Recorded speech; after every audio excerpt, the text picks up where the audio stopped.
안녕하십니까. 울산광역시 교육감 노키입니다. 올해는 사상 초유의 코로나19로 모두가 어려운 시기를 보내고 있습니다. 벌써 한 해의 절반이 지나고 있지만 아직 코로나19는 진정될 기미를 보이지 않고 있습니다. 이 힘든 시기에도 교육 현장에서 열과 성을 다하고 계시는 여러분을 직접 찾아뵙지 못하고 부득이하게 온라인으로 인사를 드리게 되었습니다. 먼저 경제적 어려움과 운영난 속에서도 코로나19 극복을 위한 사회적 거리두기에 동참해 주신 학원장님들께 진심으로 감사의 말씀을 드립니다. 우리 교육청에서도 어려움을 겪고 있는 학원들을 조금이나마 돕기 위해 방역물품을 지원하고 학생들의 건강과 안전을 지키기 위해 함께 노력했습니다.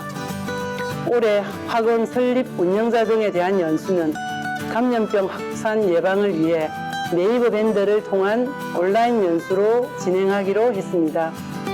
올해 연수는 온라인 연수로 진행하여 코로나19로 인한 집합연수의 위험 요소를 해소하고 집합연수 직접 참여에 따른 부담감을 줄였습니다. 좋은 연수가 될 수 있도록 최선을 다해서 콘텐츠를 제작했습니다. 많은 참여와 관심을 가져주시길 부탁드립니다.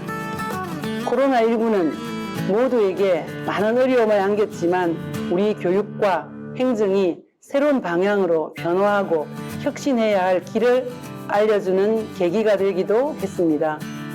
우리 교육청도 포스트 코로나를 대비하여 인프라 구축과 함께 미래를 대비하는 다양한 교육 정책을 개발해 나갈 것입니다. 처음 걷는 새로운 길이지만 여러분들과 함께 미래를 열어가는 교육을 만들 수 있도록 노력하겠습니다.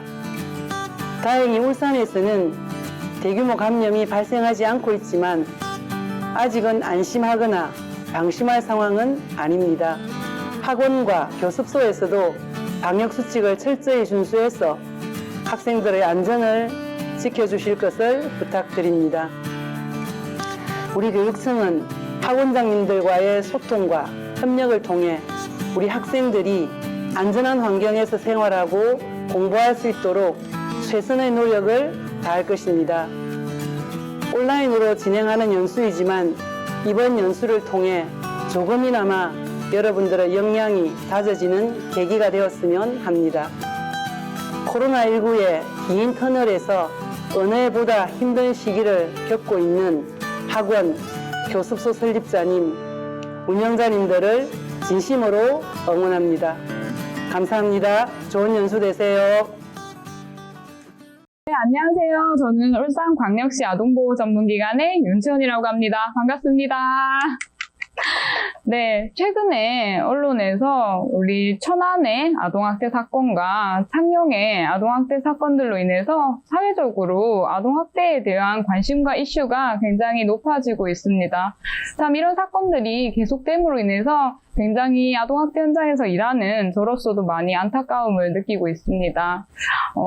창녕 사건 같은 경우에는 아이가 집에서 학대를 당하고 있음에도 불구하고 사실 주변에서 잘 알지 못했다고 이야기를 합니다. 그만큼 아동학대 사건은 가정 내에서 아주 은밀하고 굉장히 은폐되어서 사건이 발생을 하기 때문에 우리가 주변에서 알아차리기가 쉽지가 않습니다. 그렇기 때문에 우리 아동학대 특례법상의 신고 의무자의 역할이 굉장히 중요하다고 이야기를 합니다. 아동학대 신고 의무자란 그 직무상의 아동학대가 의심되거나 발견이 되었을 때 아동학대 신고를 꼭 해야 하는 사람들로 규정을 하고 있는데요. 오늘 영상을 보시는 우리 원장님 그리고 선생님들께서도 아동학대 신고 의무자로서 우리가 아동학대를 어떻게 발견하고 또 아동학대를 어떻게 신고할 것인가, 그러기 위해서는 아동학대가 무엇인가에 대해서 함께 알아보도록 하겠습니다.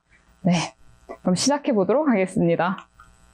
네, 오늘 저희가 듣게 될 것은 아동 권리에 대해서 먼저 알아보고, 아동 권리에서 가장 중요한 유엔 아동 권리 협약과 아동학대 이해, 그리고 아동학대 정의, 아동학대 사례를 조금 더 구체적으로 이해할 수 있는 시간을 가지도록 하겠습니다. 네, 아동학대라는 개념 중에서 가장 먼저 알아야 될 개념은 아동 권리라는 개념입니다. 어떻게 보면 아동학대는 아동 권리가 침해된 것 중에서 가장 잔혹한 것 중 하나라고 할 수가 있습니다. 그래서 우리가 아동 권리에 대해서 먼저 알아보고 아동학대에 대한 개념을 같이 이야기해 보도록 하겠습니다. 먼저 저희가 준비한 아동 권리와 관련된 영상을 함께 보시도록 하겠습니다. 우리는 아동을 어떤 존재로 생각하고 있을까요? 너무 어리다? 미숙하다? 어른이 되어가는 과정이다? 아동은 끊임없이 성장하는 존재이고 자신만의 생각과 사물을 보는 관점을 가지고 있습니다. 어른들의 소유물이 아니라 권리를 가진 인격체입니다. 1989년 유엔은 유엔 아동 권리 협약을 채택하여 아동의 기본적인 권리와 보호자를 포함한 모든 성인, 지역사회, 정부가 아동 권리 보호를 위해 해야 할 역할과 책임을 명시했고, 한국을 포함한 전 세계 국가들이 이를 실천하겠다고 약속했습니다. 유엔 아동 권리 협약은 만 18세 미만의 모든 아동이 성별, 연령, 인종, 장애 등 어떠한 상황에서도 차별받지 않아야 하며, 아동을 위한 모든 결정과 활동에서 아동의 이익이 최우선되어야 함을 강조하고 있습니다. 우리 아동이 누려야 할 기본적인 권리에는 무엇이 있을까요? 생존권. 태어나면 출생신고를 하고 영양가 있는 음식을 충분히 섭취하며 아프면 제때 치료받을 수 있어야 합니다. 부모님과 함께 안전한 가정에서 머무르며 쉴 수 있어야 하고, 아동이 사회 구성원으로 기본적인 생활을 누리며 살 수 있어야 합니다. 보호권. 모든 아동은 학대와 폭력, 유기, 전쟁, 차별, 노동 등 모든 위험한 상황으로부터 보호받아야 합니다. 우리 모두는 위험한 상황에 처한 아동에게는 적절한 보살핌과 재활의 기회를 제공해야 합니다. 발달권. 아동이 성장함에 있어서 잠재 능력을 최대한 발휘할 수 있어야 합니다. 신체적, 정신적, 도덕적, 사회적으로 성장하는 데 필요한 모든 종류의 교육을 받을 수 있어야 하고, 마음껏 뛰어놀고 여가와 문화활동을 즐기며 생각과 종교의 자유를 누릴 수 있어야 합니다. 참여권. 아동은 자신의 감정과 관점을 가지고 성장하는 존재로 자유롭게 자신의 의견을 표현할 수 있습니다. 자신에게 영향을 주는 일에 대하여 적극적으로 참여하고 의견을 말할 수 있으며, 어른들은 아동의 이야기에 귀 기울이고 받아들여야 합니다. 권리를 존중받은 아동은 행복한 미래를 그립니다. 이 세상의 모든 아동이 마땅히 누려야 할 아동 권리. 우리 모두가 아동 권리를 바로 알고 실천해야 합니다. Save the Children. 네, 영상 잘 보셨는가요? 네, 우리 아이들은 부모님 밑에서 안전한 집에서 생활을 해야 하고, 또 집에서 건강하게 먹을 수 있도록 건강한 음식이 제공되어야 하고, 또 학교를 가야 하는 연령이라면 학교에 가서 올바른 교육을 받아서 또 건강한 사회 구성원으로서 자랄 수 있도록 하는 어른들이 사실 책임을 가지고 있는 부분이 있는데요. 아동학대는 이렇게 건강하게 자라고 건강하게 학교 가서 교육을 받고 또한 신체적으로도 상해를 입거나 하는 등의 대부분의 권리를 침해받고 있는 거라고 할 수가 있습니다. 그래서 이 유엔 아동 권리 협약이라는 건 1989년에 우리가 전 세계적으로 아이들의 권리를 지켜주기 위해서 세계 196개의 나라가 아이들의 권리를 지켜주자 하고 약속을 한 협약이 바로 유엔 아동 권리 협약입니다. 아동 권리에 있어 있어서 가장 중요한 것이라고 볼 수가 있어요. 아까 말씀드린 것처럼 이 아동 권리에는 4가지의 권리가 있는데 뭐 생존권, 보호권, 발달권, 참여권이 있습니다. 생존권이라고 하면 사실 최근에 천안 사건이라던가 뭐 울산의 사건들과 관련해가지고 최근의 사건들과 관련해서 목숨을 잃는 아이들도 있었죠. 학대란 이렇게 아이들의 목숨을 위협하는 굉장히 어떻게 보면 잔혹한 행위이기도 하고요. 체벌이라는 이름하에 아이들에게 폭력을 사용하는 행위라던가 이런 것들은 보호권 침해, 그리고 학교를 가야 하는 나이에 학교를 가지 못하는 것, 발달권 침해, 또 아이들의 의견을 듣지 않고 아이들의 의견을 어떻게 보면은 묵살하거나 하는 것들은 또 참여권의 침해 등이 될 수 있습니다. 이렇게 4가지의 기본권을 가지고 있고 또 이 4가지의 원칙을 가지고 있는데 아동 최상의 이익입니다. 어떤 선택을 하는 데 있어서 최상의 것을 아이들에게 주어야 하고, 그 선택을 하는 데 있어서 종교라던가 인종이라던가 나이, 성별, 국적에 관계없이 차별받지 않아야 하고, 그 중에서도 사실 우리나라보다는 또 다른 나라에서는 생명과 생존, 아프리카 친구들 같은 경우에는 5세 미만에 사실 저체온증이나 이런 것들로 사망하는 친구들이 많이 있는데, 이런 생명과 생존 그리고 발달에 또 최우선적으로 고려돼야 된다. 그리고 아이들의 견해가 존중되어야 된다라는 4가지 원칙을 가지고 있습니다. 이 중에서 가장 중요한 것은 사실 이것인데요. 이 유엔 아동권리협약은 하나의 과정을 가지고 있다고 이야기합니다. 이것은 이 아동권리를 실현시키기 위한 모든 책임은 우리 모두에게 있다는 것인데요. 아동학대 사건만 관련해서도 보면 그 책임이 단지 학대 행위를 한 부모에게만 있느냐, 그럴 수도 있지만 그렇지 않다라고 이야기를 하죠. 이 학대를 계속하게 한 지역사회 감시망이 소홀했을 수도 있고, 국가적으로 이 아동학대와 관련해서 개입이 좀 소홀했을 수도 있고, 이러한 아동학대 사건과 관련한 모든 책임은 우리 모두에게 있다는 것입니다. 왜 최근에 이슈가 되었던 어린이 보호구역에서 우리가 사건들이 일어나는 것들을 보면서 어린이 보호구역에서의 그런 차량과 관련된 법이 강화가 되었죠. 그 법도 본다면 누구 한 명만 지키도록 되어 있느냐, 그것이 아니고 우리 모두가 주의를 기울여야 할 책임을 가지고 있다라고 볼 수가 있습니다. 네, 이렇게 사실 아동 권리 측면에서 아동 학대를 본다면 사실 이러한 권리를 지켜줘야 할 어른들이 이 권리를 지켜주지 않는 것이라고 말씀을 드렸었는데요. 가장 큰 것 중 하나는 사실 이 아이를 내 마음대로 할 수 있다라는 생각 때문에 사실 학대를 많이 하시는 경우도 있습니다. 내 마음대로 할 수 있는 나의 소유물이다라는 생각 때문에 아동학대가 그냥 쉽게 이루어지는 거죠. 생각을 해보면 성인과 성인 간에 어떤 문제라던가 갈등이 생겼을 때 대화로 풀어가는 경우가 많고, 폭력을 사용해서 대화를 조정하거나 갈등을 해결하는 경우는 사실 잘은 없죠. 그런데 아이들과 관련해서 뭔가 아이가 어떤 마음에 들지 않는 행동을 한다거나 뭔가 문제 행동을 했을 때 부모들이 폭력을 사용한다는 건 이 아이를 내 마음대로 할 수 있다라는 생각 때문에 사실 그런 학대들이 벌어지는 경우가 많이 있는 걸로 생각이 됩니다. 네, 아동학대는 지금 아동복지법에서 정의가 되고 있습니다. 여러분, 아동학대와 관련해서 이 아동의 연령이 사실 굉장히 의견이 분분합니다.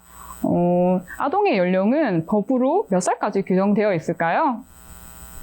대부분 이렇게 질문을 드리면 초등학생 정도 아니에요? 라고 이야기를 합니다.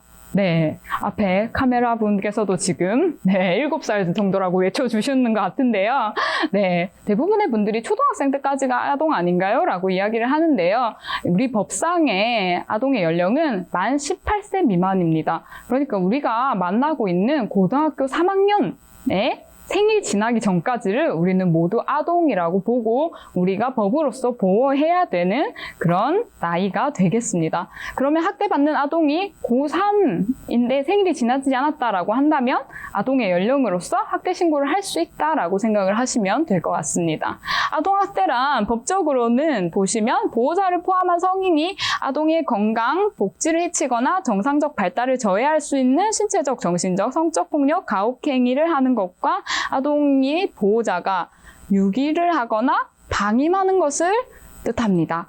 네, 법적으로 이렇게 사실 조금 해석하기에 따라서 모호할 수 있는 말로 되어 있는 부분이 있습니다. 그래서 저희도 현장에 나가면 아동학대는 도대체 뭘로 때려야 아동학대고 어디를 때려야 아동학대고 얼만큼 때려야 아동학대입니까? 라고 물어보시는 부모님들이 많이 계시는데요.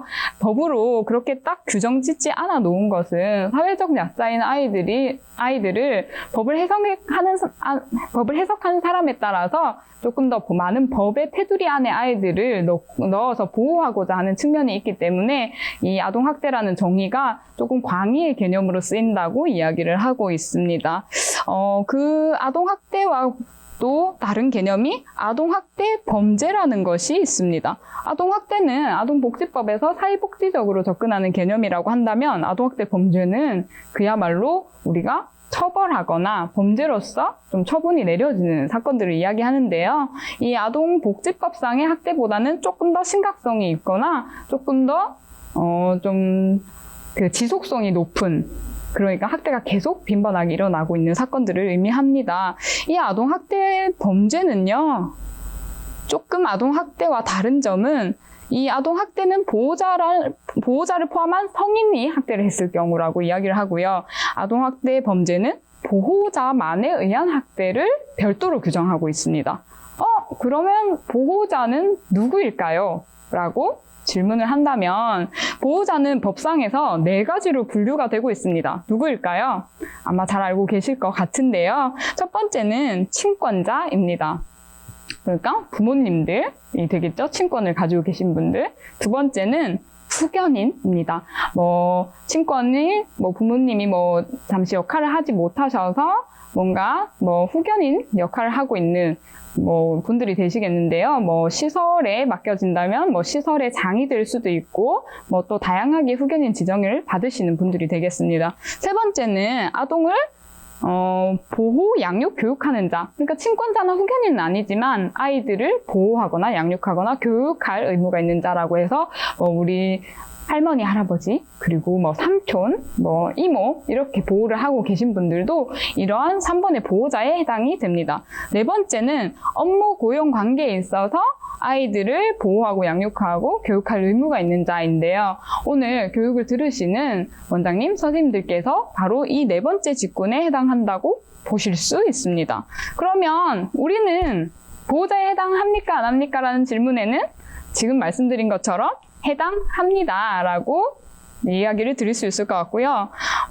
만약에 원장님이나 선생님들께서 학대를 만약에 하셨다고 생각한다면 아동학대 범죄로서 성립이 된다라고 이야기를 할 수가 있습니다.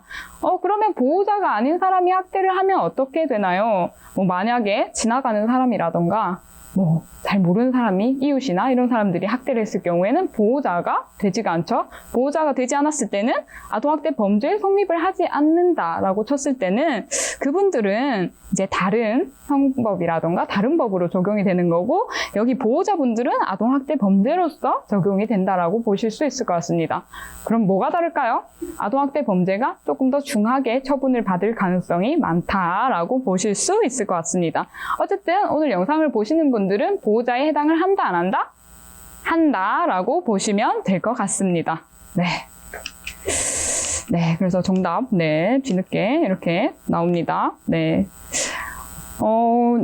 번째에 해당하시는 분들은 사실 굉장히 많습니다. 학교 선생님들도 네 번째에 해당하실 수가 있고, 유치원 선생님, 보육교사 선생님, 최근에 법적으로 아이돌보미, 그리고 육아종합지원센터, 건강가정지원센터, 이런 곳들도 어쨌든 보호자에 대부분 해당할 수 있는 부분이다라고 보시면 될 것 같습니다.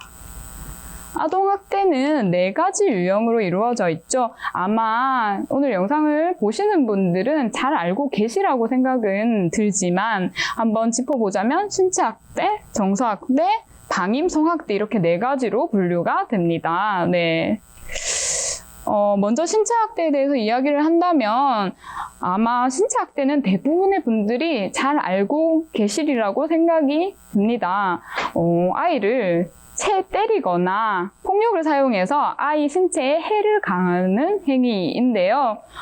근데 생각보다 우리 부모님들이나 이런 분들은 신체 학대라고 하면 굉장히 아이 온몸에 상해가 있을 정도의 굉장히 심각한 건들만 학대라고 생각하시는 경우가 많이 있습니다. 그러니까 저희가 학대 행위를 하신 분들을 만나보면 TV에 나오는 그런 심각한 사람들은 학대지만 내가 하고 있는 행동은 학대가 아니라 훈육이다라고 생각하시는 분들이 사실 굉장히 많습니다. 저도 이제 학대 행위를 하신 분들을 만나러 상담을 가보면 내가 훈육을 한 거지 난 학대한 건 아니다. 나는 아이를 사랑해서 한 거지 아이를 해하려고 한 건 아니다라고 이야기를 하시는데요. 이 심각한 학대만이 학대라고 생각하시는 분들이 많다라는 겁니다. 근데 생각보다 이 훈육을 가장한 체벌이 굉장히 많이 자행이 되고 있고 이 체벌은 사실 폭력을 일으키고 이 폭력이 학대가 되는 경우가 많이 있습니다. 대부분의 중대 사건들을 보셔도 처음에는 그냥 한두 대 때리다가 점차 이 학대의 강도가 높아지고 빈도가 높아지면서 아주 중대 사건까지 간 경우가 많이 있어서 이 체벌이라는 이름을 쓴 폭력 행위는 대부분 학대로서 우리가 다루는 것들이 많다. 그래서 꼭 중대하게 아이가 뭐 온몸에 피멍이 들어야만 학대고 뭐 아이가 죽어야만 학대냐라고 했을 때 그렇지 않고 우리가 도구를 사용하거나 신체를 사용해서 아이의 신체를 뭔가 가하거나 폭력을 가하거나 하는 대부분의 행동이 학대로 볼 수 있다라고 합니다. 최근에 이와 관련된 이슈가 굉장히 중요한 것 중 하나는 아마 들어보셨을 것 같습니다. 민법 915조 징계권, 부모의 징계권과 관련해서 삭제를 추진하는 입법 예고가 되었다는 소식이 있었는데요. 대부분의 부모님들이 나는 아이를 사랑해서 아이를 제대로 지도하기 위해서 그냥 훈육하는 거다라고 하는 이런 부분들이 아이들에게는 그것이 상처가 되고 아이들의 해를 끼치는 행위다라고 해가지고 이 징계권이 사라져야 된다라고 이야기를 지금 계속 하고 있죠. 사실 이 언론 보도가 되었을 때 부모님들께서 굉장히 우려를 많이 포하셨죠. 아니 어떻게 때리지 않고 아이를 키울 수 있느냐라고 많이들 반문을 제기하셨고 실제로 이 찬반 토론에서도 이거 체벌은 있어야 된다라고 오히려 찬성하시는 분들이 많이 있었습니다. 근데 아마 점차 이러한 분위기도 바뀌어갈 것이라고 생각이 됩니다. 그래서 원장님이나 선생님들께서도 한 대 정도는 괜찮겠지라는 이러한 생각들을 이제는 한 대도 안 된다라고 생각을 하시면서 좀 업무를 하시면 좋을 것 같습니다. 네. 신체 학대는 어쨌든 조금 드러나기 쉬운 학대 중에 하나인데요. 바로 아이들의 몸을 보면은 신체 학대가 있었는지 없었는지 알 수 있다고 이야기를 합니다. 물론 아이들은 뼈와 살이 다 자라지 않은 연령대의 아이들 같은 경우에는 멍이 잘 드는 아이들도 물론 있긴 합니다. 뭐 조금만 부딪혀도 멍이 들거나 하기는 하는데 멍의 모양이나 색깔 이런 것들을 보면 학대를 알 수 있다고 이야기를 해서요. 한번 사진들을 보면 여기 친구 같은 경우에는 지금 멍이 조금 모양이 져 있습니다. 보시면 중간이 이렇게 비어 있고 겉은 테두리가 져가지고 어떻게 보면 도너츠 중간이 빈 도너츠 형태의 멍이 들어 있는데요. 이러한 멍을 봤을 때는 조금 우리가 두꺼운 회초리나 이런 걸 가지고 때렸을 때 멍이 중간이 비고 테두리가 지는 이런 멍이 듭니다. 그럼 집에서 잘 쓰이는 도구 중에 하나가 뭐 행거봉이라던가 걸레, 밀대 같은 것들이 이러한 멍의 모양을 나타내는데요. 만약에 우리 학원에 오는 친구들의 몸에 이러한 장은이 있다라고 한다면 이거는 100% 아이가 맞았다, 학대를 당했다라고 확인될 수 있는 부분이고요. 뭐 멍이 이렇게 빗살무늬처럼 이렇게 세세하게 가 있다라고 한다면 뭐 집에서 옷걸이라던가 아주 얇은 매로 맞았을 때 이렇게 빗금이 가서 멍이 생기는 경우가 있습니다. 이렇게 도구가 드러나는 상처에 멍이 있다고 한다면 아이가 학대를 당했구나. 이런 경우는 신고를 해야 된다라고 생각을 하시면 될 것 같습니다. 뿐만 아니라 이렇게 넘어져서 뭐 멍이 들 수는 있지만 또 넘어져서 상처가 생기기 어려운 곳이 있을 겁니다. 뭐 귀 뒤쪽이라던가 허벅지 안쪽, 뭐 팔 안쪽 이런 곳에 멍이 있다고 하면 네, 학대가 있었을 수도 있다라고 의심해 볼 수 있는 부분입니다. 이랬을 때 그럼 어떻게 하면 좋냐? 아이에게 이 멍이 어떻게 들었어? 라고 물어볼 수 있겠죠. 근데 갑자기 가서 너 엄마가 때렸어? 라고 하면은 조금 내 아이도 당황할 수 있고 이렇게 폐쇄형으로 질문을 하는 건 유도 질문이 될 수 있는 부분이기 때문에 이 멍에 대해서 이 멍은 언제 어떻게 든 건지를 조금 개방적으로 질문해 주시는 것이 중요합니다. 근데 아이의 멍이 누가 봐도 맞은 멍인데 애가 갑자기 저 자전거 타다가 넘어졌어요 라고 할 수도 있습니다. 실제로 그렇게 말하는 친구들도 있어요. 왜냐하면 사실 아동 학대를 당하는 아이들의 특성이기도 한데요. 아이들이 부모가 나를 버릴까봐 아니면은 내가 이런 얘기를 함으로써 뭐 우리 집에 평화가 깨질까봐 걱정하는 마음 때문에 오히려 부모를 두둔하면서 제가 잘못하지 않으면 부모님은 때리지 않아요. 저만 잘하면 돼요. 라던가 아니면 아예 맞지 않았다고 거짓말하는 경우도 사실 있습니다. 그렇다면 우리가 아이가 맞지 않았다고 하니까 맞지 않았구나 하고 넘어갈 게 아니라 만약에 이런 도구가 드러나는 멍이라고 한다면 학대가 의심되니까 신고를 해볼 수 있는 부분이라고 생각하시면 될 것 같습니다. 뿐만 아니라 뭔가 우리가 부모님한테 아이가 멍이 들어왔던데 라고 했을 때 부모님이 내가 때렸어요 라고 하는 경우도 있지만 애가 넘어졌더라고요 하는 경우도 있어요. 근데 만약에 멍이 이렇게 도구가 드러나는 멍인데 넘어졌다라고 한다면 집에 학대가 조금 의심될 수도 있다라고 의심해 볼 수 있는 부분이라고 생각하시면 될 것 같습니다. 우리가 또 통상적으로 멍의 색깔을 집중하라고 얘기를 하는데 이렇게 도구가 드러나는 멍들이 발생했을 때 우리가 통상적으로 멍이 처음에는 빨갛게 들었다가 그 다음에는 조금 거무스름하게 또 푸르스름하게 들었다가 그 다음에 갈색빛이 나면서 노란빛이 나면서 이렇게 멍이 없어지는 경우가 있죠. 그러면 아이의 몸에 빨간 멍과 노란색 멍이 같이 있다라고 한다면 아이가 어떻다라고 볼 수 있겠죠?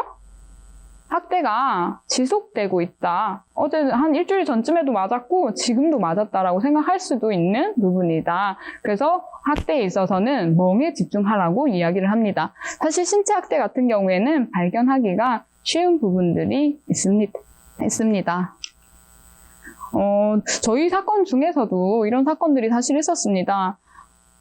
아이가 학기 초부터 이렇게 눈 밑에 멍이 들어왔는데 아이가 계속 계단에서 넘어졌다고 이야기를 해서 계속 그렇게 넘어졌다고 이야기를 했었습니다. 근데 이 부모가 이전에 사실 학대한 이력이 있어가지고 저희가 조금 그래도 의심점을 놓지 않고 계속 조사를 했었던 부분이 있는데 알고 보니까 부모가 때렸던 부분이 때렸던 사실이 확인이 되었고 아이가 어떻게 보면 아까 말한 것처럼 부모에게 또 버림받을까봐 아니면 또 혼날까봐 아니면 더 무서워서 이렇게 거짓말을 했었던 부분들이 있었습니다. 어쨌든 이 아이는 학대를 계속 받는 걸로 판단이 돼서 저희가 아이가 집이 아닌 가정이 아닌 시설로 분리를 했었고 보호자에 대해서는 법적 처분을 받도록 한 경험이 있습니다. 그래서 그러면 신고가 된 아이들을 그냥 분리만 하고 마나요? 라고 한다면 그건 아니고 저희가 심리적인 지원이라던가 심리치료 상담을 통해서 아이들을 심리적으로 안정될 수 있도록 하고 부모에게는 상담이나 교육을 통해서 아동학대에 대해서 다시 인식을 개선할 수 있도록 교육이나 이런 것들을 저희 아동보호전문기관에서 제공을 하고 있습니다. 정서학대는 사실 최근에 많이 신고되고 있는 학대 유형 중 하나입니다. 그럼 이전에는 정서학대가 없었나요? 그건 아니고요. 정서학대, 이 언어폭력이나 이런 것들이 학대인 줄을 모르다가 이제 학대이구나 라는 걸 알게 되면서 사실 신고가 증가하고 있는 것 중 하나입니다. 정서학대라고 하면 이 언어적 모욕이라던가 정서적인 위협, 감금이나 억제 이런 것들을 이야기하는데요. 뭐 예를 들면 뭐 부모님들이 많이 하시는 학대 중에 내가 너 때문에 정말 죽고 싶다. 아니면 너 진짜 내가 왜 나왔는지 모르겠다. 아니 뭐 너도 밖에 나가서 좀 고생 좀 해봐라. 뭐 아니면 집 밖에 나가버려라. 아니면 내 눈앞에서 사라져라. 뭐 이런 말들이 언어폭력에 해당이 됩니다. 그런 것처럼 여기도 나와 있듯이 원망적, 거부적, 적대적, 경멸적인 언어폭력 등이 해당이 되고요. 최근에도 사실 저희 기관에 신고 들어온 것 중에 아이를 벌거벗겨서 내쫓는 행위 이런 것들이 있습니다.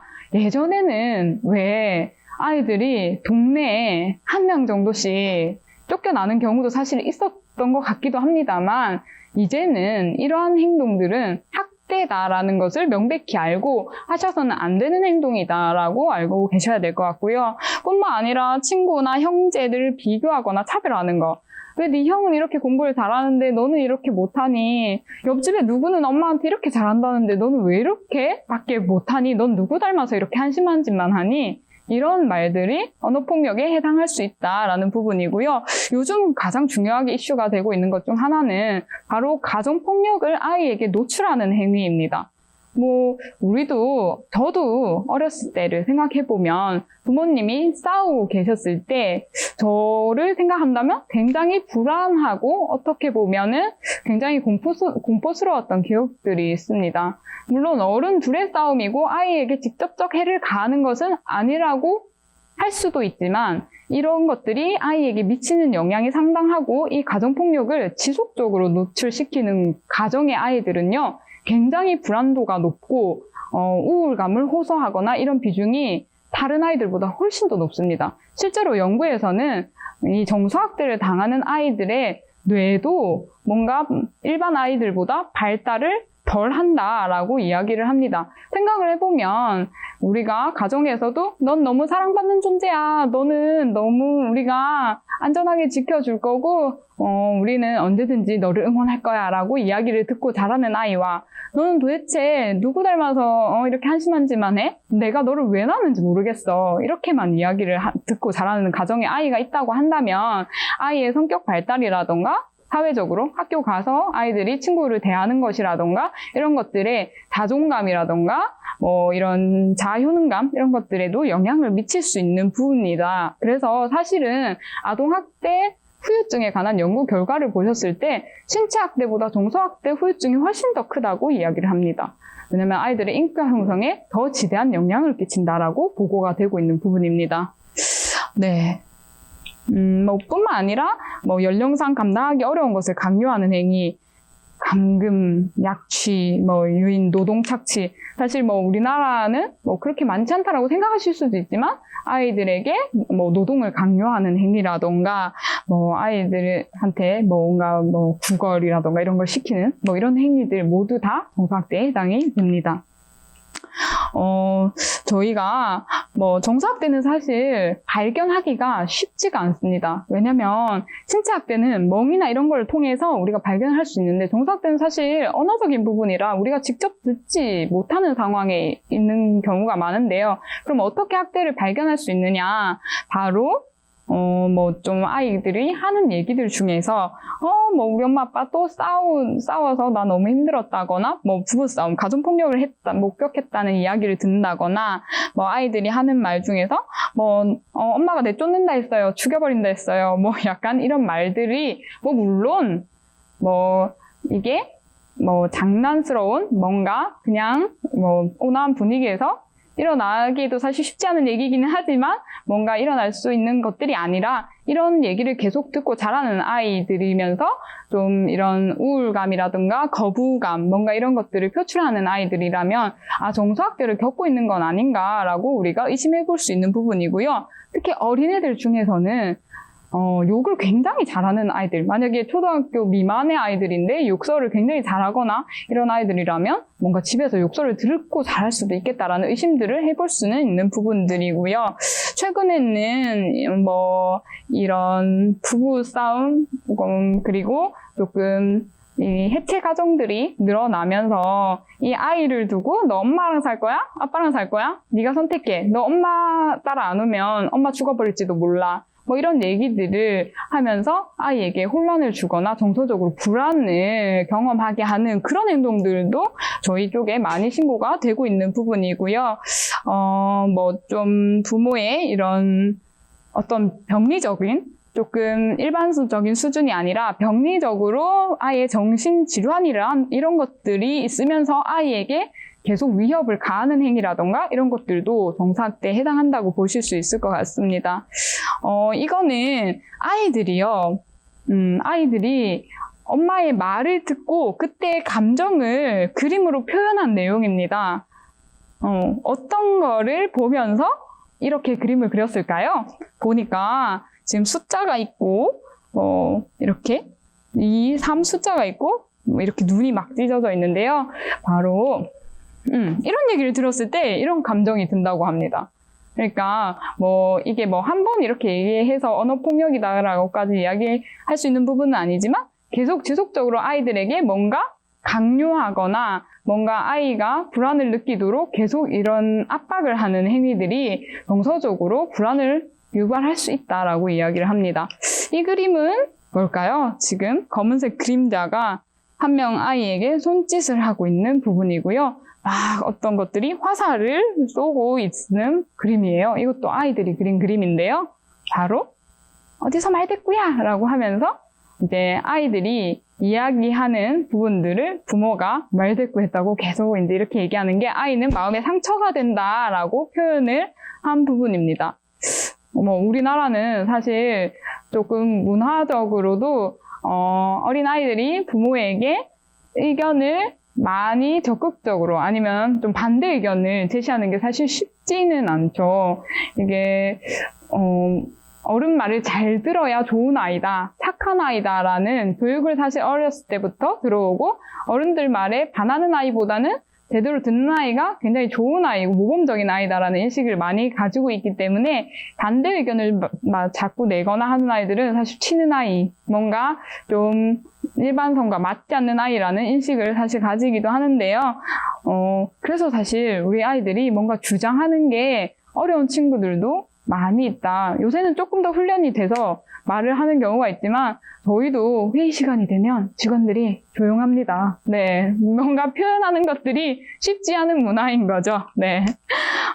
그리고 요 그림도 보시면 아이들이 엄마가 막 계속 말을 막 하고 있는데 아이가 이렇게 있고 위에서는 이렇게 유리 조각이 막 떨어지고 있는 그림을 그렸어요. 이건 뭘 보면서 얘기를 했을까요? 너 나중에 집에 가서 보자. 이제 밖에서 이제 아이가 뭔가 행동을 하는데 엄마가 혼을 내면서 너 나중에 집에 가서 보자. 이런 말들이 상처가 된다. 또 이런 것도 혼자 있는데 이렇게 밧줄이 묶여져 있어요. 이제 아이가 이러한 상황을 자신의 감정이라고 표현을 했는데 이것마저 못하면 널 뭘 할 수 있겠니? 스스로 다그치고 옥죄는 거죠. 우리나라 같은 경우에는 이제 대입 제도나 이런 것들이 있다 보니까 사실 중학교, 고등학교 때부터 뭔가 잘해야 된다. 잘해야 좋은 대학 간다라는 것들이 옥죄어서 사는데, 아이들이, 너 이것도 못하면은 좋은 대학 어떻게 가? 라던가 이런 말들을 많이 듣는데 그런 것들이 상처가 된다라고 이야기를 했습니다. 이런 것들은, 네, 이제 아이들의 그리다 100가지 말상처라고 해가지고 초등학교부터 고등학교 때 아이들이 본인이 상처받는 말을 그림으로 표현하고 이거를 좋게 바꿔줬으면 좋겠다라는 측면에서 캠페인을 진행하고 있는 건데요. 이거는 Save the Children 홈페이지를 가시면 더 자세하게 볼 수 있을 것 같습니다. 세 번째는 성학대입니다. 성학대는 사실 우리나라의 성폭력특별법이라던가 이런 것들이 굉장히 잘 만들어져 있기는 한데 그렇게 저희 기관에서도 자주 일어나는 사건은 아니지만 일어났다 하면 아이들의 피해가 굉장히 심각하죠. 성적으로 학대를 당한다는 건 사실 굉장히 심각한 학대를 후유증을 유발하기도 합니다.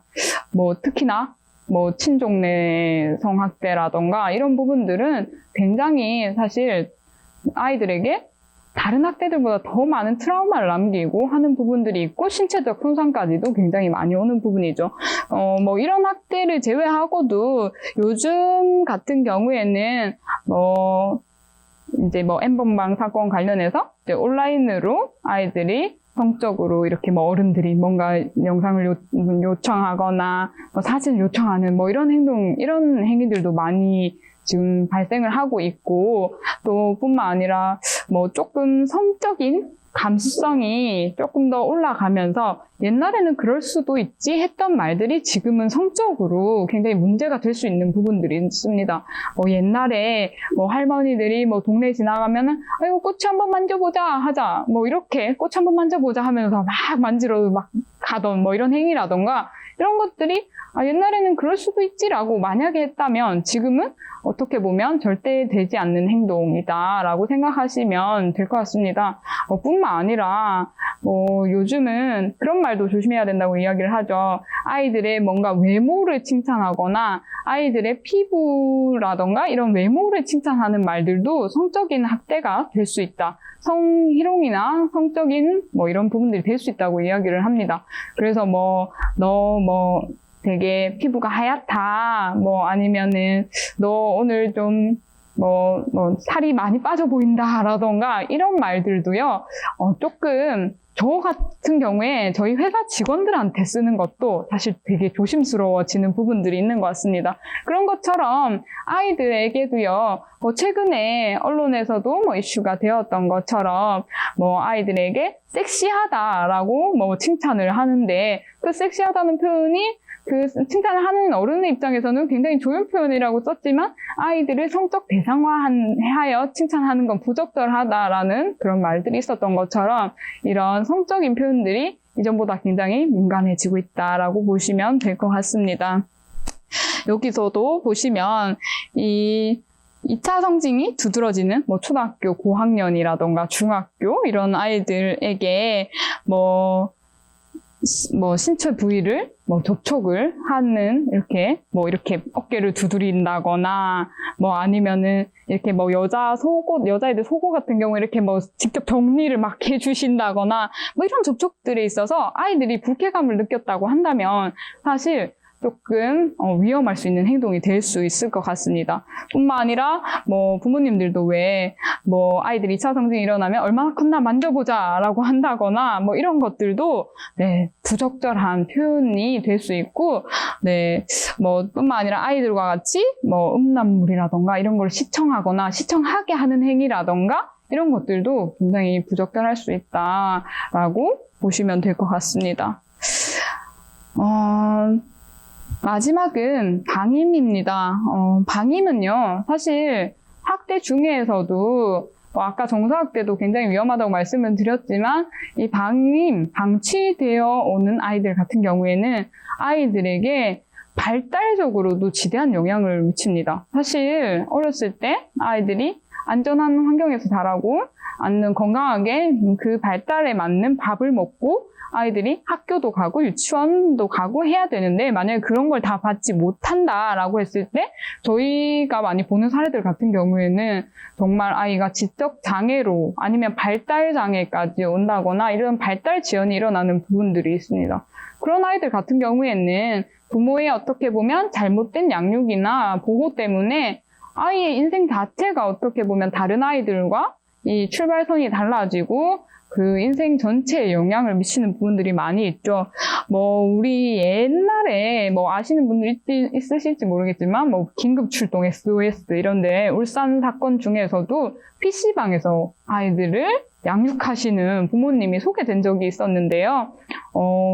PC방에서 초등학교 1학년짜리 아이와 생후 13개월 된 아이를 그 PC방에서 아빠가 게임 중독이 있어서 이렇게 양육을 했었는데, 13개월짜리 아이한테는 라면을 먹이면서 열이 나는데도 병원에 데리고 가지 않거나 초등학교 1학년짜리는 학교를 보내지 않거나 이런 행동들을 했고, 그 아이들이 향후에 다시 만났을 때는 아이들이 학교를 제대로 기꺼이 근근히 졸업을 한다거나 아니면 아이들의 이런 발달 상황이 다른 아이들보다 너무 뒤처지는 결과를 사실 낳은 걸 본 적이 있는 거죠.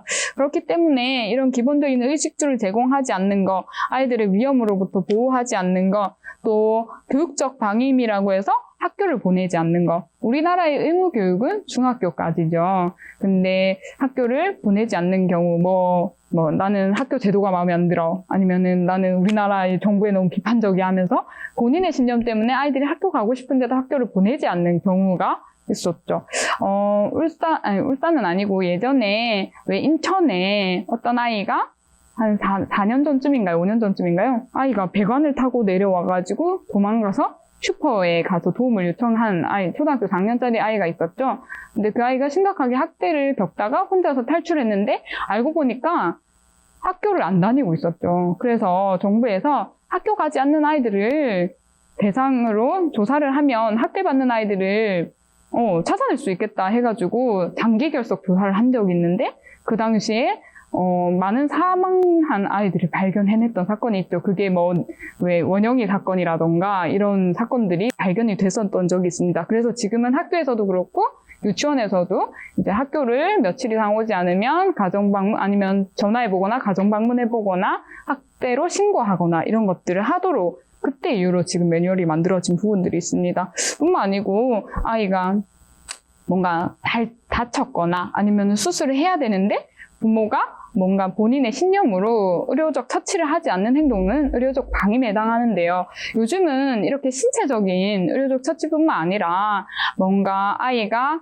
요즘 많이 보이는 ADHD, 주의력 결핍 장애라던가 뭔가 아이가 이런 정서적으로도 굉장히 불안정한 요인을 보이고 있는데도 뭔가 치료적인 지원이나 이런 것들을 하지 않는 부분들도 넓은 의미에서는 학대로 볼 수 있다라고 이야기를 합니다. 뿐만 아니고 아이들을 버리는 행위, 이런 것들이 있을 수 있고요. 최근에는 아이들을 집에 늦은 새벽 시간대나 이럴 때 아이들만 재워놓고 밖에 외출을 하거나 하는 것들 때문에 신고가 되는 적이 있었는데 저희 기관 같은 경우에는 생후 몇 개월 된 아이들을 두고도 이제 아이가 자고 있으니까 밖에 나가서 부모가 외출을 하고 새벽 늦게 들어오거나 이런 행동들이 방임으로 신고된 경우가 있었습니다. 근데 이런 것들이 왜 위험하냐면 이렇게 아이들만 있는 상황에서 다른 사건들도 보면 화재가 나거나 했는데 아이들이 문을 열고 나가지 못하는 당황하니까 아이들도 위험 상황에서 대처를 하지 못하는 이런 상황들이 생기는 거죠. 부모가 안전하게 보호를 해야 하는데 보호하지 못해서 발생하는 위험이 있기 때문에 이런 것들도 학대가 될 수 있다고 이야기를 합니다. 네. 그래서 방임 아이들은요, 사실 조금 발견은 쉽습니다. 애들 중에 옷을 자주 갈아입지 않는 아이들, 또는 계절에 맞지 않게 옷을 입는 아이들, 네, 그런 아이들. 여름인데 겨울 잠바를 입고 다녀요. 저희 사건들 중에서도 부모가 우리 아이는 감기에 잘 걸려요 하면서 더운 폭염에도 겨울 잠바를 입혀서 보내는 경우가 있었어요. 그럴 경우에는 어떻게 보면 부모의 잘못된 신념 때문에 아이들을 학대하는 경우가 될 수 있는 거고, 또 겨울인데 슬리퍼에 내복바람으로 돌아다니는 아이들이 있는 경우, 이런 경우는 가셔서 왜 집에 안 가고 이렇게 있어? 라고 하면 부모님이 집에 없어요. 아니면은 저 집에 무서워서 들어가기 싫어요. 라고 만약에 대답을 할 수도 있어요. 그런 경우에는 얘가 집에서 뭔가 사건이 있구나 라고 무슨 못 들어가는 이유가 있구나 라고 생각할 수 있는 부분인 거죠. 뿐만 아니라 학교를 안 오는 거, 그리고 애가 아파 보이는데 병원 데리고 가지 않는 거. 저희 사건들 중에는 발에 미세 골절이 일어났는데 부모가 병원을 데리고 가지 않아서 신고된 적이 있었어요. 근데 부모가 조금 경제적인 어려움이 있을 수도 있지만 본인의 어떤 신념이나 이런 것 때문에 병원을 가지 않는 경우가 사실 있어서, 네, 그런 것들은 다 방임이 됩니다. 이런 경우도 사실 있어요. 이제 부모가 애가 학교 못 가요 라고 이야기를 이제 했는데 보니까 이제 부모가 일을 다 나가면서 동생 돌봐줄 사람이 없어서 애 학교를 안 보내고 동생들을 돌보게 하거나 이런 행위들이 있었죠. 이런 것들이 교육적 방임으로 판단된 적이 있다라고 보시면 될 것 같습니다. 학대가 이 아이들에게 미치는 영향은 사실 굉장히 많은 영향들이 보고가 되고 있습니다. 신체학대 관련해서는 뭐 울산의 계모 사건도 보시면 아이가 폭행으로 인해서 사망에까지 이르렀죠. 이 울산 계모 사건 같은 경우에도 아이의 갈비뼈 24개 중에 16개가 골절돼 있었다고 해요. 그런 것처럼 아이들이, 이 연약한 아이들이 이 폭행을 당했을 때 죽음에까지 이를 수도 있다. 근데 뭐 어떤 분들은 뭐 그냥 조금 심장이라던가 머리나 이런 데를 잘못 맞아서 죽은 거 아니에요? 라고 할 수도 있지만, 뭐 어떤 사망 사건을 분석한 거를 보면 뭐 허벅지를 잘못 맞았는데도 쇼크가 일어나서 사망하는 경우도 있고 하기 때문에 사실 학대에 있어서 안전지대는 없다고 이야기를 합니다. 체벌 자체가 지금은 부정적으로 보는 시각을 가져야 될 것 같습니다. 뭐 아이들의 신체적 손해 아니면 생명을 잃는 위험까지 최근까지도 사실 있었죠. 천안 사건이라던가 이런 것들이 있었죠. 뿐만 아니라 정서학대나 이런 학대들을 많이 받는 친구들은 우울감, 뭐 우리가 뭐 흔히 애어른스럽다라고 하는데, 물론 되게 조숙하고 애어른스러워서 좋은 측면이 있을 수도 있겠지만, 그런 아이들은 조금 나이에 맞지 않게 너무 조숙하거나 다운되어 있다면 이것도 혹시나 뭐 좀 어려움을 겪고 있는 건 아닌지 관심을 가져볼 필요가 있을 거고요. 특히나 사회적 관계가 부모에게 사랑을 받고 관계를 어떻게 보면 처음 시작하는 것도 부모랑 시작을 하는데, 부모랑 관계 형성이 잘 안 된다면 학교나 이런 데 가서도 아이들이 관계 형성하는 게 쉽지 않은 부분. 그렇게 되면 아이들이 학교에 부적응하고 또 뭐 학교 밖 친구가 되거나 하는 이런 많은 영향들이 있고 죽음에까지 이르기도 한다라고 보실 수 있을 것 같습니다. 아동학대에 대해서 왜 이렇게 나라에서도 그렇고 국가에서는 계속 안 된다, 이거를 근절해야 된다라고 이야기를 하는가 궁금하시죠? 바로 이러한 아이들이 뭐 다음 세대로 학대가 되물림된다라는 건 예전부터 많은 이야기를 해왔습니다. 보통 학대 행위를 하신 부모들을 만나보면은요, 저도 상담을 해보면 대부분 본인이 맞고 자란 경우가 사실 많습니다. 본인이 맞고 자랐으니까 아이가 어떤 뭔가 조금 이렇게 훈육해야 될 행동을 했을 때 때리는 방법을 택하는 겁니다. 그렇게 대물림되는 것도 문제이지만 우리 사회적으로 무고한 시민을 죽인다거나 뭔가 중대 사건을 일으키는 경우도 많이 있다는 거죠. 그래서 우리가 뭐 흔히 알고 있는 강호순이라던가 유영철 이런 연쇄살인을 저질렀던 사람들의 어린 시절을 보면 아동학대를 당했던 경우가 많이 있다라고 밝혀지고 있습니다. 그래서 강력 범죄자들의 66.7%가 어린 시절에 학대를 당한 경험이 있다라고 이야기를 합니다. 그렇기 때문에 사회의 범죄를 줄이거나 하는 측면에 있어서도 이 아동학대는 국가적 차원에서 개입을 해야 된다라고 이야기를 하고 있고, 그래서 저희 아동보호전문기관 그리고 지금 경찰로도 신고하고 있고, 앞으로는 이 아동학대 조사를 저희 아동보호전문기관과 경찰이 했었는데 10월부터는 지자체 공무원이 조사하는 형태로 이 공공성은 훨씬 더 강화될 거다라고 생각을 하시면 될 것 같습니다. 네, 지금까지 아동학대는 무엇이고 어떤 경우에 아동학대를 발견할 수 있는가에 대해서 같이 이야기를 나눠봤고요. 그렇다면 이제 이 강의를 들으시는 우리 원장 선생님 그리고 선생님들께서는 어떤 역할을 하실 수 있는가에 대해서 이야기를 드리겠습니다. 바로 신고 의무자라고 처음에 말씀을 드렸었는데요. 직무상의 아동학대를 의심하셨거나 아동학대를 발견하셨을 때 신고를 하시는 직군에 해당한다라고 생각을 하시면 되겠습니다. 근데 생각보다 지금 저도 이제 거의 10여 년간 근무를 해왔는데 학원에서 신고를 해주시는 경우가 사실 많지 않습니다. 아마 학원을 운영하시면서 또 이 뭐 아이들과의 관계라던가 뭐 부모님과의 관계를 생각해서 조금 어려움을 호소하시는 그런 분들이 사실 여기 계신 분들뿐만 아니고 많습니다. 학대를 신고했을 때 내가 보복당할까라는 두려움이라던가 이런 것들을 많이 가지고 계신 걸로 알고 있습니다. 그래서 국가에서는 뭐 공익신고자 보호법이라던가 뭐 비밀보장이라던가 이런 것들을 철저하게 법으로는 이렇게 보호를 받을 수 있도록은 했지만 사실 직접적으로 이렇게 신고를 당하신 분이 학대를 했지 않냐라면서 이렇게 괴롭히시는 경우도 사실 있기 때문에 신고하시는데 굉장히 어려움이 있을 거라고 생각은 듭니다. 그럼에도 불구하고 우리가 신고를 꼭 해야 하는 이유는 이번에 창녕 사건 같은 경우에도 집에서 은밀하게 이루어지다 보니까 주변에서 잘 알아차리지 못했죠. 이렇게 집에서 은밀하게 이루어지고 있는 학대를 발견하기는 쉽지 않습니다. 아이들이 신고를 하면 되지 않나요? 라고 하지만 아이들이 신고하기는 더더욱 어렵습니다. 왜냐면 아까 말씀드린 것처럼 아이들이 집에서 절대적인 권력을 가지고 있는 부모에게 학대를 당하는데 이 부모를 주변 사람들이 이기고 도와줄 수 있을 거라는 생각을 잘 못하기도 하고 내가 보복당할까봐 아니면은 그래도 내가 엄마를 사랑하고 나는 엄마 아빠랑 살아야 되기 때문에 오히려 잘 신고를 못하는 경우가 많습니다. 그래서 사실 신고를 해주시는 게 굉장히 중요하고 이 창녕의 아이는 다행히 아이가 뛰쳐서 나왔죠. 이렇게 배관을 에어표를 타고 나왔죠. 이 아이가 나올 수 있었던 이유 중에 하나도 이전에 지역사회에서 도움을 받았던 적이 있었던 친구이기 때문에 뛰쳐나올 수 있었다고 이야기를 합니다. 한 번도 도움을 받아보지 못한 아이들은 스스로 이렇게 탈출해내는 것도 생각하기는 쉽지 않다는 거죠. 이것을 학대의 습격화라고 이야기를 하는데요.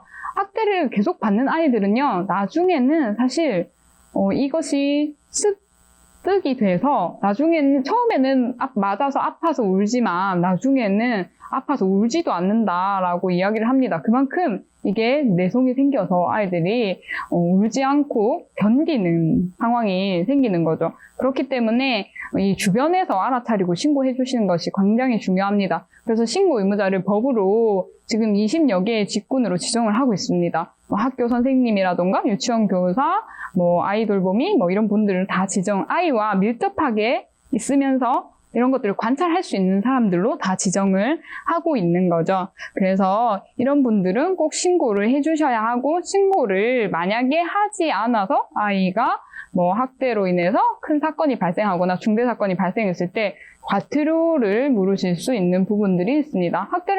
신고를 하지 않아서 과태료를 물도록 하는 조항들이 엄격하게 되어 있는 부분이 있으니 꼭 참고해 주시면 좋을 것 같습니다. 최대 500만 원까지 지금 과태료를 지정하고 있는 부분들이 있습니다. 근데 학대인지 아닌지 잘 모르겠어요. 얘가 뭔가 멍이 들어오긴 했는데 학대인지 아닌지 잘 모르겠어요 라고 하시는 분들이 있어요. 그런 경우에는 사실 법에서는 학대가 의심만 돼도 신고하라고 되어 있습니다. 학대인지 아닌지 모르겠지만 학대일 수도 있겠다. 학대인 것 같다라고 그냥 확실히 학대가 있었다가 아니라 학대인 것 같다고 생각만 드셔도 법에서는 신고를 하라고 되어 있습니다. 만약에 정 모르시겠다고 하면 저희 아동보호 전문기관이나 이런 곳에 상담 문의를 해 주셔도 괜찮습니다. 그래서 어쨌든 학대가 의심된다면 신고를 반드시 해 주시길 바랍니다. 아동학대가 의심되는 모든 사건을 신고해 주시고 이 의심 징후를 그럼 언제 신고하면 좋나요? 라고 한다면 일단 아이가 학원에 머무르고 있는 동안 신고해 주시는 것이 가장 좋습니다. 왜냐면 아이가 집으로 돌아가 버린 후에 신고를 하시면 저희가 이 경찰이나 저희가 가정으로 가도록 되어 있는데 가정으로 가면 아이가 어떻게 보면 학대 행위를 한 사람과 같이 있다 보니 사실 모든 진술을 다 하지 못하게 되는 부분들이 있어서 저희는 가급적 아이를 분리해서 상담할 수 있는 공간이 있는 곳이면 가장 좋을 것 같습니다. 그래서 아이가 조금 더 자유롭게 많은 얘기들을 해줄 수 있으려면 가정이 아니라 지금 신고해 주시는 곳에서 아이랑 같이 함께 있으시면서 신고를 해주시는 게 가장 중요할 것 같습니다. 네, 현장에서 이렇게 아이들과 함께 하시다 보면 굉장히 어려움들도 많이 있으실 거라고 생각이 듭니다. 그렇지만 또 우리 매일 만나시는 원장님과 선생님들께서 조금만 더 아이들에게 관심을 기울여 주시고 아까 말씀드린 것처럼 학대가 조금만 의심돼도 신고를 해주신다면 우리가 언론에서 많이 봤던 천안 아동학대 사건이나 창녕 아동학대 사건 사실 더 가까이에서는 울산 계모 사건이나 이런 친구들의 비극을 막을 수 있지 않을까라고 생각이 듭니다. 그렇게 죽는 애들이 흔해? 라고 하실 수는 있지만, 물론 사망하는 아이들만큼은 아니라도 지금 현장에서는 학대를 받고 있는 건들이 굉장히 많고, 울산 같은 경우에도 학대 신고건이 굉장히 2배 이상 늘어나고 있는 상태입니다. 그래서 어쨌든 여러분들의 신고가 가장 중요한 부분입니다. 저는 일을 하면서 굉장히 좋아하는 말이 있습니다. 바로 오늘 내가 아이를 구하면 이 아이들이 미래에 우리를 구할 것이다 라는 말인데요. 그런 것처럼 지금의 아이들을 우리가 구해내는 일들을 한다면 미래에는 아마 이 아이들이 우리를 구할 것이고, 아마 지금 교육을 시청하시는 우리 선생님들께서도 그와 같은 마음으로 또 우리 아이들을 가르치시고 또 교육하고 계시지 않으실까 생각이 듭니다. 네, 어쨌든 단 한 명의 아이라도 우리가 함께 구할 수 있다면 저는 조금 더 나은 세상에서 살 수 있지 않을까라는 생각으로 저도 같이 함께 하겠습니다. 여러분들도 신고 잘 부탁드리겠습니다. 감사합니다.